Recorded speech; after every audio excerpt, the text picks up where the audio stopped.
Hello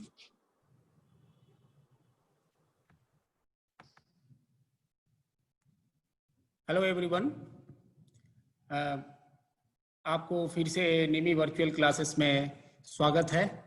मैं Shubhankar Rana, vocational instructor in welding section NSTI Kolkata. और आप पहले भी हमारे क्लास अटेंड कर चुके हैं। तो आज के क्लासेस में जाने से पहले मैं आपको कुछ अनुभव साझा करना चाहता हूं ताकि क्लास में आपको रुचि आए। तो हम लोग हम पहले इससे पहले कुछ कार्य किया करते थे अपने डिफेंस या कंस्ट्रक्शनल सेक्टर में। तो वहाँ पर जो है आपका काफ़ी सारा वेल्डिंग वर्क होता था। उस वेल्डिंग वर्क में हमने बहुत सारा काम किए। एक तो रिपेयरिंग वर्क किए और कंस्ट्रक्शनल वर्क किए, प्रोडक्शन का काम किए, मेंटेनेंस का काम किए, ब्रेजिंग किए। तो इस दौरान एक हमारे पास सफारी डिकोर आया कमांडर के लिए।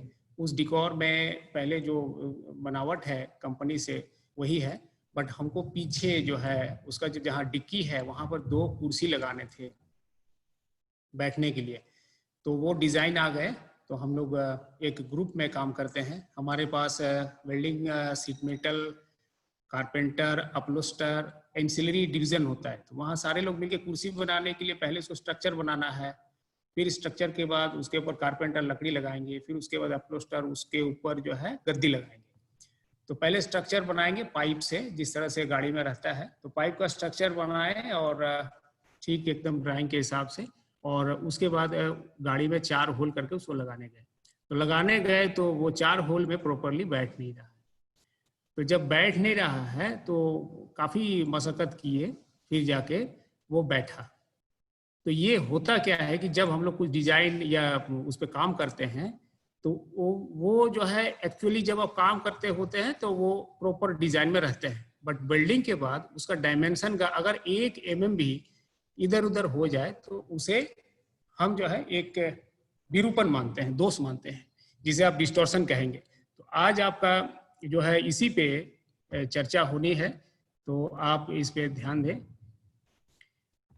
तो इसी पे चर्चा होनी है आपका। तो आज का टॉपिक है डिस्टॉर्शन इन गैस वेल्डिंग।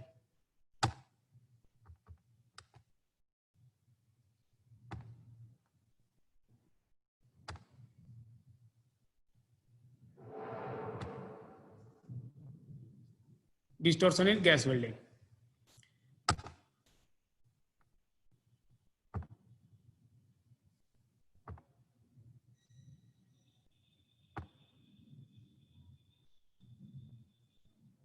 एक मिनट, पे आपको जो दिखाना चाहते हैं वो आ नहीं रहे हैं। ये शेयर नहीं हो पा रहा है, देखते हैं कांटेक्ट करके। हाँ, शेयरिंग दीजिए। शेयर नहीं हो रहा है।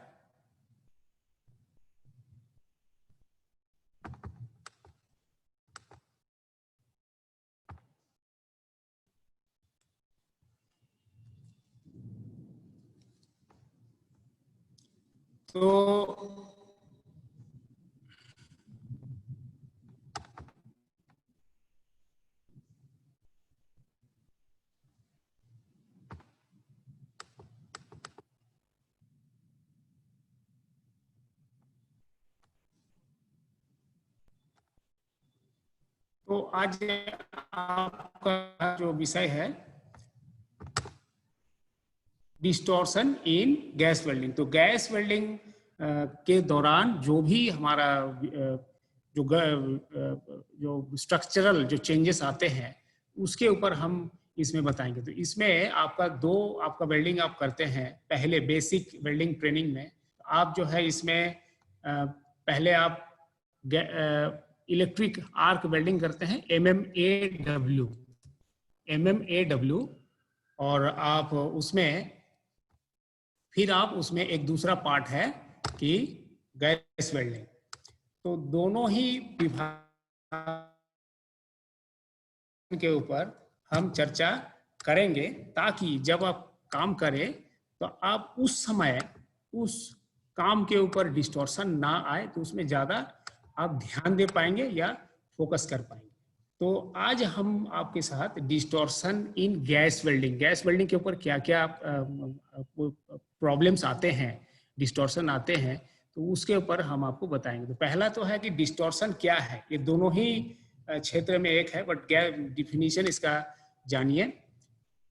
तो कोई भी परमानेंट चेंज आता है जॉब का साइज और आकृति के ऊपर, any permanent change in the shape and size of the joining pieces from the original shape and size caused due to welding is called distortion. तो डिस्टॉर्शन क्या है कि जब आपका कोई भी परिवर्तन आ जाए उसका साइज और शेप में वेल्डिंग के कारण, उसका जो पूर्ववत अवस्था रहता है उससे वो हट जाए, आकृति उसका चेंज आ जाए। कि क्या क्या आकृति चेंज आएंगे, साइजेस में आएंगे या डायमेंशन में आएंगे, तब उसे आप विरूपण कहते हैं। तो कारण क्या है, कोई भी चीज अगर चेंज होता है तो पहला हम लोग तकनीकी विभाग में सबसे पहला उसका कॉजेस उसको पता करने का कोशिश करते हैं। तो लेट्स सी इसमें क्या क्या कॉजेस इसमें हैं। तो हम लोग इसमें 3 पड़ाव में कॉजेस को रखे हैं। पहला कि किस सेक्शन में ये काम होता है गैस वेल्डिंग में। तो गैस वेल्डिंग में देखिए ये जनरली 3 mm मोटाई फेरस मेटल या नॉन फेरस मेटल के ऊपर काम होता है ऑक्सी एसिटिलीन गैस के द्वारा। तो ये आपका एक जो है आप इसमें काम कर रहे हैं। तो इसमें जब इसमें हम काम करते हैं तो outer envelope of the flame is in contact with the wider area of the joint. ये आते हैं वाइडर एरिया में, इसका जो आपका फ्लेम जलते हैं तो फ्लेम का देखिए इनर कोन होगा और आउटर एनवेलप होगा। तो ये आपका वेल्डिंग फ्लेम का जो स्ट्रक्चर है, तो आउटर एनवेलप क्या होता है, फैल जाता है जॉब के ऊपर। तो वो आपका बहुत बड़ा इलाका लेके वो आपका फैलता है। तो जब आप वेल्डिंग कर रहे होते हैं तो during welding the fusion zone is heated to the melting point of the metal. तो वेल्डिंग होता कब है, जब आपका जहां गलाते हैं जोड़ का 2 किनारा होता है, पेरेंट मेटल 2 होता है तो 2 बेस मेटल होते हैं, उसका दोनों एजेस को जब आप उसका गलनांक तक गर्म कर दिए होते हैं तब आपका वो फ्यूज हो जाते हैं, जुड़ जाते हैं। इस दौरान आपका उसके जो बगल वाले हिस्से हैं, उसके जो फ्यूजन जोन के जो बगल वाले हिस्से हैं उसको कहते हैं हीट अफेक्टेड जोन, जो कि 100 डिग्री से लेके 600 डिग्री तक गर्म होते हैं। और इसके बाद वाले जो अतिरिक्त हिस्से हैं इसको कहेंगे कूलर जोन, बाहर के हिस्से। ये जो है आपके 30 डिग्री से लेके 200 डिग्री तक गर्म होते हैं।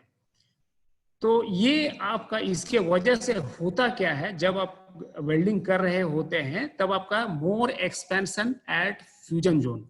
तो फ्यूजन जोन ज्यादा गर्म होने के कारण, मेल्टिंग पॉइंट तक गर्म होने के कारण ये ज्यादा फैलता है, धातु फैल जाता है।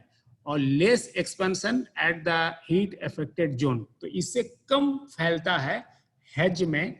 और नेग्लिजिबल एक्सपेंशन मतलब होता है लेकिन उतना गौर करने लायक नहीं है, वो कूलर जोन में ये फैलते हैं। तो ये आपको मैं ये जो आपको हिस्सा दिखाया हूं, ये चित्र में दिखाना चाहता हूं। देखिए ये चित्र में साफ साफ दिख रहा है। तो जहां वेल्ड हो रहा है ये वेल्ड जोन है, जहां पर वेल्डिंग होना होता है वेल्ड जोन। ये आपको 1500 डिग्री तक गर्म होता है मेल्टिंग पॉइंट तक। तो ये स्टडी किया गया, जो आप स्टडी कर रहे हैं या जो आप देख रहे हैं, ये माइल्ड स्टील प्लेट के ऊपर हम दिखा रहे हैं, माइल्ड स्टील प्लेट के ऊपर ये जो स्टडी है। फिर आपके हीट अफेक्टेड जोन, इसके बाहरी हिस्सा है ये जो ब्लैक लाइन्स है, इसके अंदर वाले हिस्से जो है हेज जोन है, जो 800 से 1500 डिग्री तक गर्म होते हैं।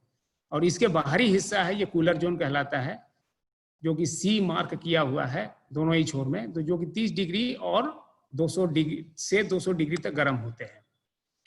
अब जो है इसमें और क्या हो रहे हैं वेल्डिंग के बाद, ये वेल्डिंग के समय का आपका स्थिति है। वेल्डिंग के बाद ये ठंडा होने के लिए आप रूम में रखते हैं, वर्कशॉप में रखते हैं, जो कि 30 डिग्री सेंटीग्रेड तक ये ठंडा होते हैं। तो इसमें तीनों जोन जो है इसमें ठंडा होने लगते हैं। तो इसमें देखिए जब ठंडा होगा तो धातु जो है सिकुड़ेगा। पहले क्या हुआ, एक्सपेंशन हुआ, फैला। 3 अलग अलग गर्मी होने के कारण 3 अलग अलग आपको फैलने का जो दर है, 3 हिस्से अलग है। पहले है फ्यूजन जोन जो है ज्यादा फैला, फिर हैज जो है उससे कम फैला, फिर कूलर जोन जो है उससे कम। उसी प्रकार जब ठंडा हो रहा है तब आपका ये देखिए excessive contraction at the fusion zone, little less contraction at the has and negligible contraction at the cooler zone. ये 3 तरह से ये सिकुड़ रहा है, तीनों हिस्से। तो ये जब 3 तरह से सिकुड़ रहा है या 3 तरह से फैल रहा है, तीनों अलग अलग गर्म होने के वजह से, गर्म होने के वजह से, तो इसे कहा गया असमान गर्म करना और ठंडा होना, धातुओं का जॉब का अनइवन हीटिंग एंड कूलिंग। इसमें हो क्या रहा है, uneven expansion and construction of the joint is taking place during and after welding. तो ड्यूरिंग वेल्डिंग जो है गर्म हो रहा है असमान, और आफ्टर वेल्डिंग भी ये आपका असमान ठंडा हो रहा है। तो इसमें ये जो सारे गतिविधियां हुआ वेल्डिंग के दौरान, इसमें फिर जो आपका मेटल्स है उसके अंदर में क्या परिवर्तन हुआ जो कि उसका आकार और आकृति में परिवर्तन आने में मजबूर हो जाते हैं। तो इसमें देखिए base metal atoms will resist this. तो इसके अंदर में जो एटम्स है वो जो है इसको सहते हैं, रेजिस्ट करते हैं, एंड दैट इसकी वजह से क्या होता है, स्ट्रेस एंड स्ट्रेन बनते हैं। अब देखिएगा जैसे हम इसको बहुत अच्छा उदाहरण से समझाएं कि अगर हम स्कूल में बच्चों को डांट दिए और वो जो है सर से जो है कुछ कह नहीं पाए, या वो गलती किया हो या नहीं भी किया हो, तो उसको डांटे हैं, वो कुछ कह नहीं पाए, तो उसके अंदर में क्या है, स्ट्रेस बनता है। या आप कंपनी में काम कर रहे हैं, आपको बॉस डांट दिए, किसी भी कारण से डांट सकते हैं, वो बॉस है, तो आपके अंदर में फिर स्ट्रेस पैदा होते हैं, और वो होते हैं, वो दिखते नहीं है। तो उसी प्रकार जो है आप जब धातुओं के अंदर में ये बने, स्ट्रेस एंड स्ट्रेन डेवलप हो गए in the base metal due to this resistance, ये सहने से ये डेवलप हुए हैं। तो इसके कारण दिखा रहे हैं, कॉजेज क्या है, इसके कारण से ये मेटल डिस्टॉर्ड हो रहे हैं, मेटल जो है डिस्टॉर्ड हो गए। क्लियर? तो ये आपको समझ में आ ही गया होगा कि असमान गर्मी और असमान ठंडा होने की प्रक्रिया की वजह से धातुओं के अंदर में जो मॉलिक्यूलर चेंजेस आए, या वो जब मॉलिक्यूलर चेंजेस आए और जब ठंडा हो गए तो स्थिर यथावत आ गए। इस दौरान जो चेंजेस आ गए तो इसके वजह से क्या हुआ, अगर मजबूत हो गए तो इसमें आपका मुड़ गए या आकार चेंज हो गए, तो ये आपका हो सकते हैं। क्लियर?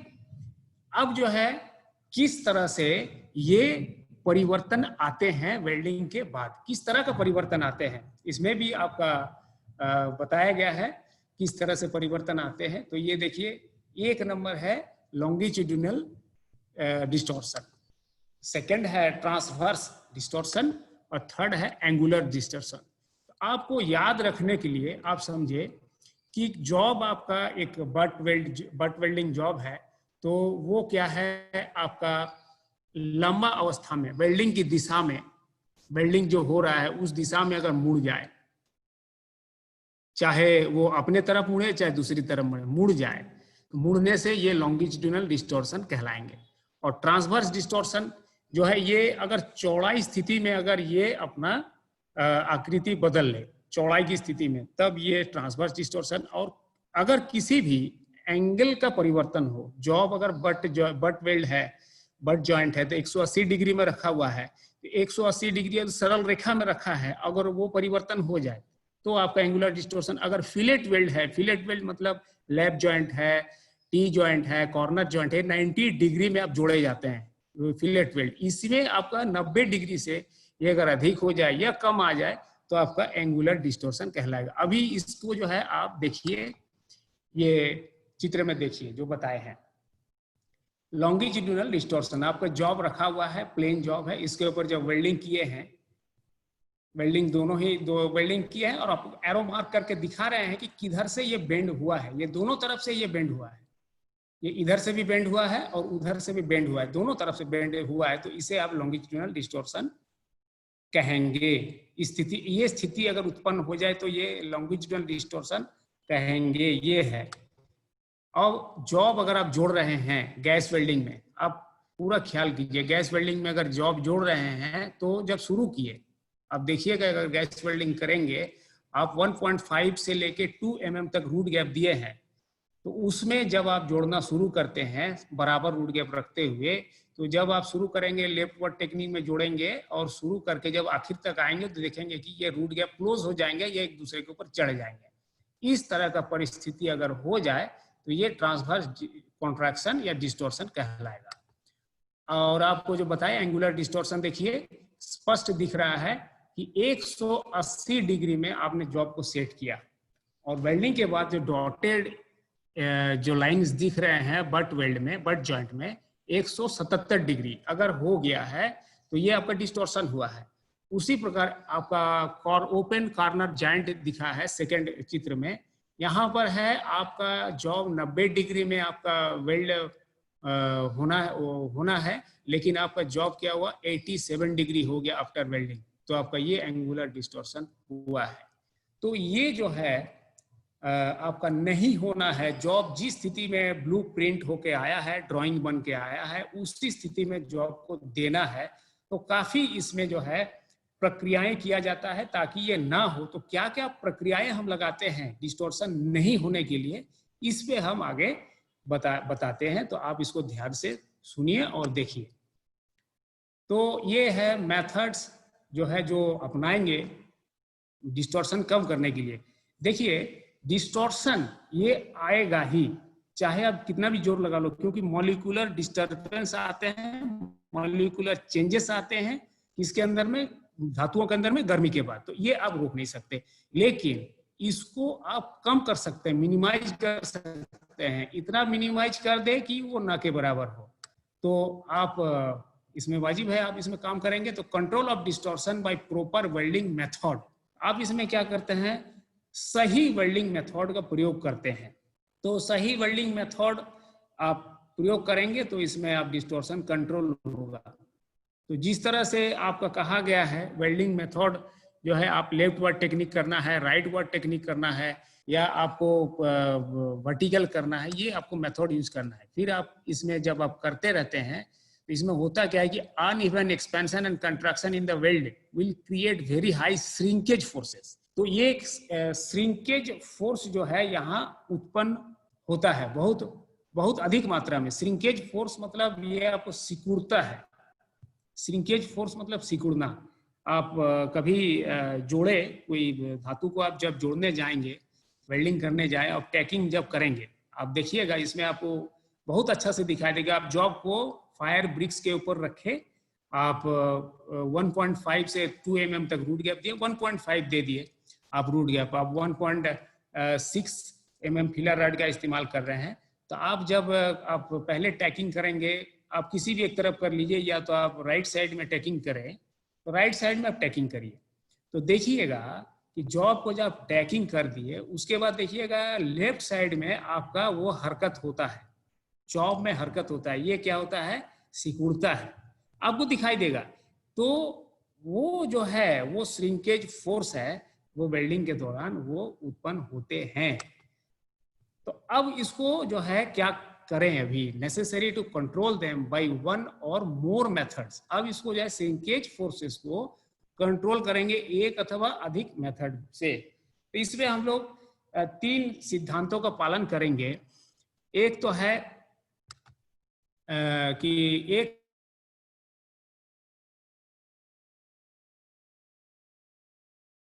है कि आप इसमें जो है reduction of the effective shrinkage force, shrinkage force को घटाने का कोशिश कर रहे हैं। तो कैसे घटाएंगे, देखिए कैसे घटाएंगे। Number 1, avoiding over welding. आप क्या करें, अधिक वेल्डिंग ना करें, जितना जरूरत हो उतना करें। तो number 2, use of few passes. अगर एक रन से हो जाता है, एक आप पासेस मतलब समझिए, एक वेल्ड बीड के ऊपर एक रन किए तो एक सिंगल पास, अगर आप 2 रन किए तो डबल पास, अगर 3 रन किए तो ट्रिपल पास। तो ये जो पासेस है ये जॉब के मोटाई के ऊपर निर्भर करता है। तो हम अगर अधिक से अधिक इसको गर्म करते रहेंगे, ठंडा करते रहेंगे, ज्यादा अगर डिपोजिशन करेंगे तो ये ज्यादा गर्म होगा, ज्यादा ठंडा होगा, तो श्रिंकेज फोर्स जो है बढ़ने का खतरा है, तो ये रिड्यूस करने के लिए आप पासेस कम करेंगे।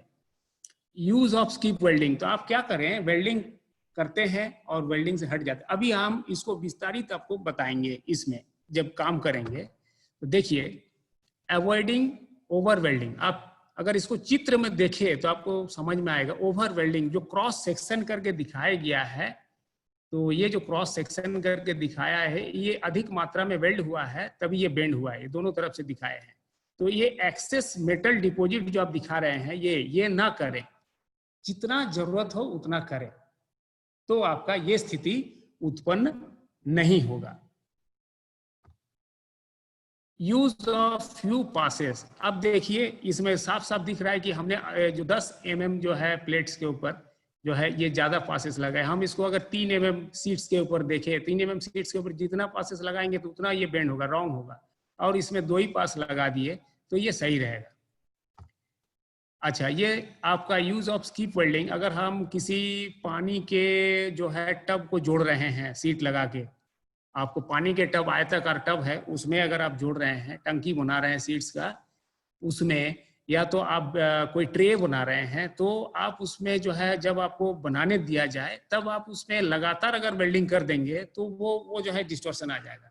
तो इसमें देखिए तरीका साफ साफ दिखाया गया है कि एक आयताकार क्षेत्र को, राउंडेड आयताकार क्षेत्र को जब जोड़ने के लिए आपको एकदम से 1 2 3 4 करके बांटा गया है, उसको भाग कर दिया गया। देखिए आप इसमें क्या किए हैं, ये बहुत ही कैलकुलेटेड चीज है, क्या कैलकुलेशन करेंगे तो डिस्टॉर्शन नहीं आएंगे। देखिए नंबर 1 ये स्टार्ट किए और ये स्टार्ट किए, एरो मार्क दिए हैं, इधर से आप इधर आए फिनिश, फिर आप इधर से इधर गए फिनिश। तो ये आपका जो है 4 सीक्वेंस में बांटे हुए हैं वेल्डिंग को। एक बीच से आप शुरू करते हैं और इधर ये जो है लंबाई वाला बीच से आप शुरू करेंगे और चौड़ाई वाले सेंटर में आप खत्म करेंगे दोनों छोर में। तो इसका जो 4 जो है ये हिस्सा है, इसमें चारों हिस्से में जो लंबाई वाला हिस्सा से शुरू होंगे और चौड़ाई वाले हिस्से में खत्म होंगे। जैसे हम आपको थोड़ा सा बताते कि एक आप शुरू किए, तो एक शुरू किए आपका, एक शुरू किया left side to right side के एरो मार्क किया हुआ है। फिर आपका सेकंड देखिए, आप फिर सेकंड भी आप उसमें लेफ्ट टू राइट गए, ये सेकंड। फिर थर्ड देखिए, थर्ड इसी प्रकार आपको थर्ड भी है। तो थर्ड आपका देखिए एक के बाद आपको 2 सेकंड आपका एक अपोजिट साइड, फिर इसका अपोजिट साइड थर्ड है। तो ये जो है आप वेल्डिंग करते हैं और बंद करते हैं, वेल्डिंग करते हैं और बंद करते हैं, ये स्किप वेल्डिंग कहा गया है। ये करें तो आपका मिनिमाइज जो है रिड्यूस द श्रिंकेज फोर्स होंगे। आपका फिर रूल 2 आते हैं कि making the shrinkage force work to reduce distortion. अब यहां क्या कर रहे हैं कि श्रिंकेज फोर्स पैदा करते हैं तो डिस्टॉर्शन को कम करने के लिए। कैसे? तो इसमें देखिए एक जो है locating parts out of position, आप जो आपको होना है, जो पार्ट्स जो पूर्ववत स्थिति में, जो स्थिति में होना है उससे आप उसको हटा देते हैं, जो स्थिति में लाते हैं। फिर वो क्या होता है कि वेल्डिंग होने के बाद वो एक्चुअल स्थिति में आते हैं। तो ये कैलकुलेशन है, बताएंगे आपको। फिर देखिए spacing of parts to allow for shrinkage, आप उसमें एक जगह देते हैं, जब सिकुड़ता है तो वो पूर्ववत जगह में आ जाए, जगह दिए।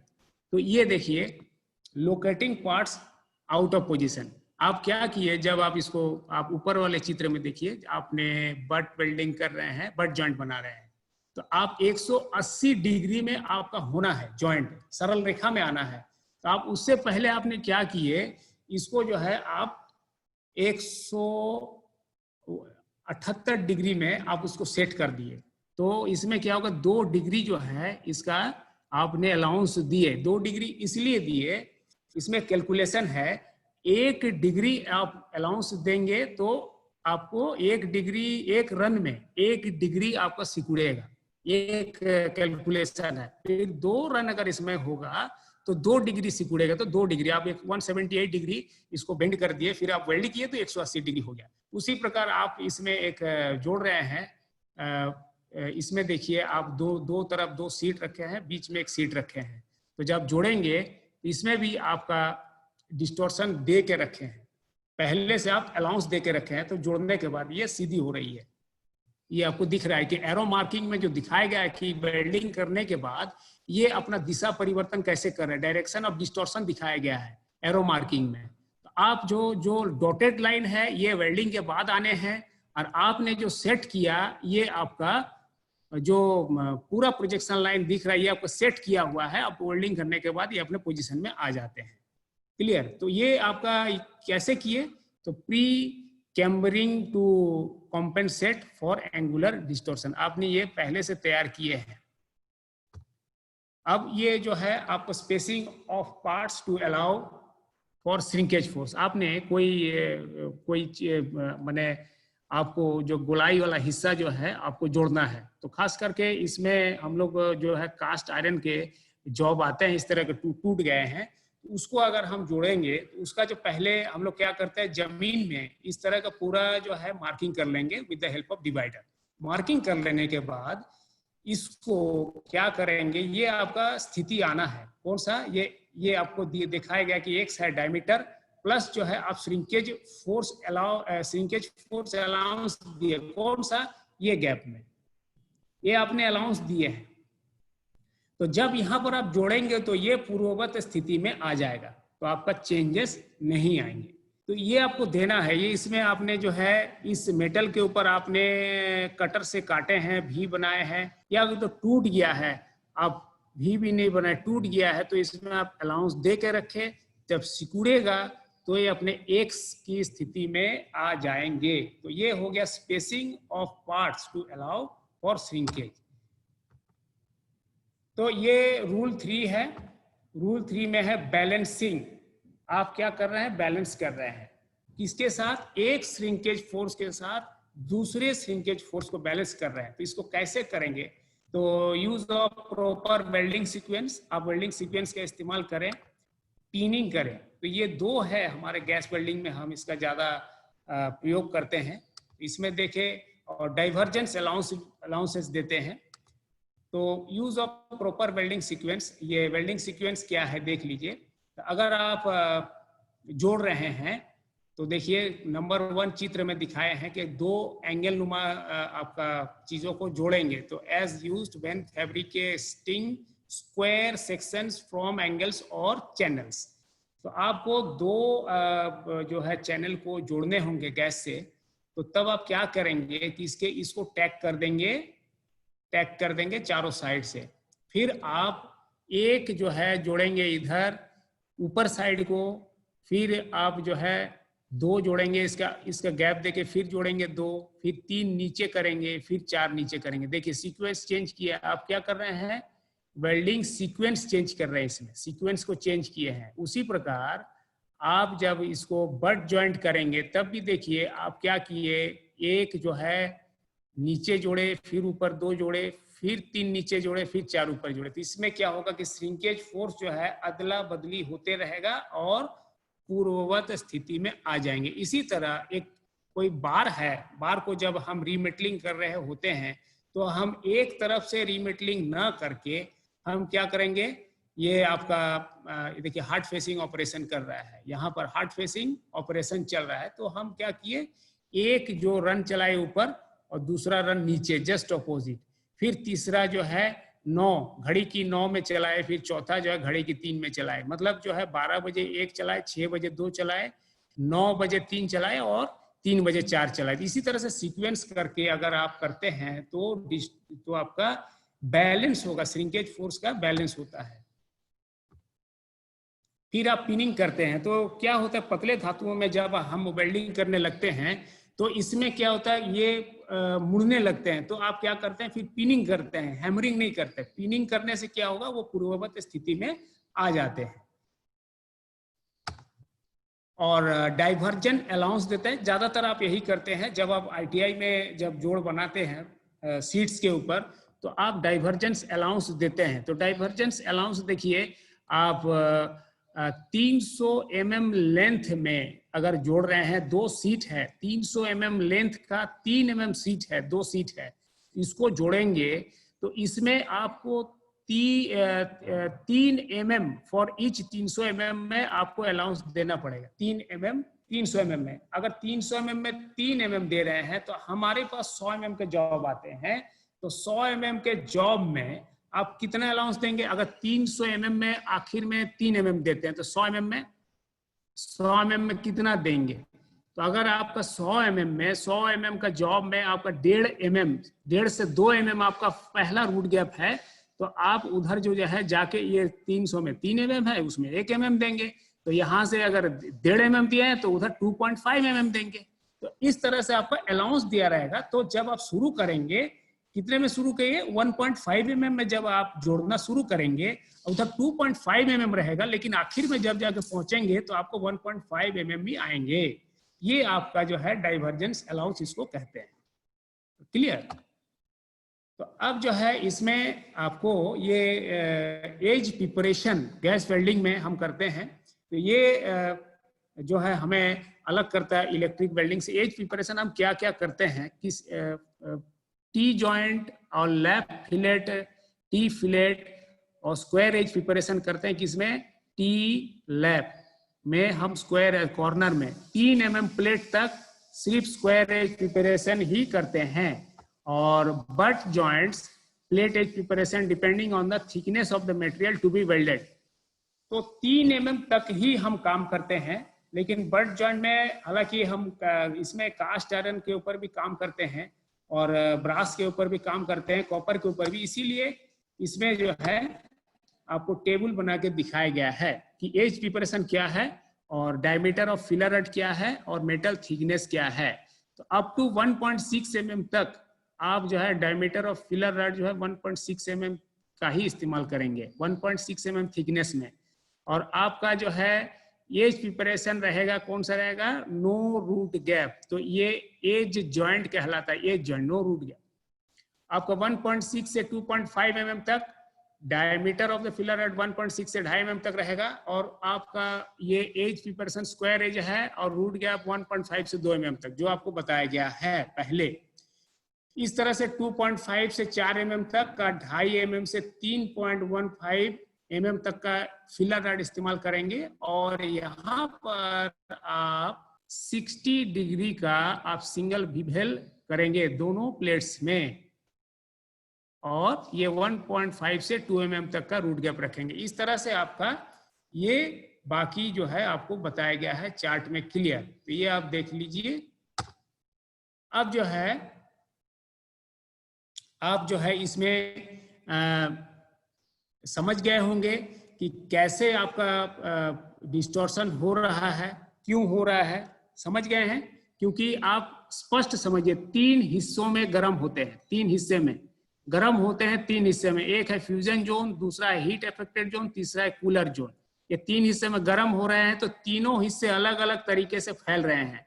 और जब ये वेल्डिंग के बाद ये जब ठंडा होता है तो अलग अलग तरीके से ठंडा हो रहा है कि ये जब कंट्रैक्शन हो रहा है, सिकुड़ रहा है, तब ये जो है आपका फ्यूजन जोन जो है अधिक सिकुड़ेगा, हीट अफेक्टेड जोन उससे कम सिकुड़ेगा, और आपका कूलर जोन जो है उससे कम सिकुड़ेगा। तो ये जो असमान गर्म होना और असमान जो है ठंडा होना, इसके वजह से ये आपका डिस्टॉर्शन आ रहे हैं। तो ये तो आना नहीं चाहिए। इसके लिए आपने इसके लिए उपाय अपनाए हैं।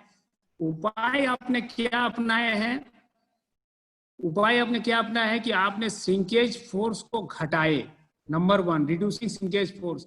नंबर 2 आपने क्या किए? Balancing shrinkage force. और नंबर 3 आपने क्या किए? आप श्रिंकेज फोर्स अलाउंस दिए। ये किए हैं तो आपका ये आपका उपाय हुआ। और आपका किस प्रकार से हो रहा है डिस्टॉर्शन? 3 प्रकार से हो रहा है। ये आपका लॉन्गिट्यूडिनल डिस्टॉर्शन, दूसरा है ट्रांसवर्स डिस्टॉर्शन, तीसरा है एंगुलर डिस्टॉर्शन। ये आपका जो है डिस्टॉर्शन इन गैस वेल्डिंग का प्राथमिक रूप से अध्ययन हो जाएगा। और अधिक इसके बारे में जानकारी करना है तो नीमी का किताब इसको फॉलो करिए, इसमें और विस्तारित रूप से दिया हुआ है। तो हमने आपके लिए कुछ प्रश्न तैयार किए हैं। तो ये आप जो है इसमें आप जब आप इसको करेंगे तो आपको और ही मदद मिलेगा विषय को समझने में। तो ये आपका चूज द करेक्ट आंसर है। आपका ऑप्शन दिया गया है, distortion taking place along the direction of weld is called. Direction of weld में अगर डिस्टॉर्शन होते हैं तो इसको क्या कहेंगे?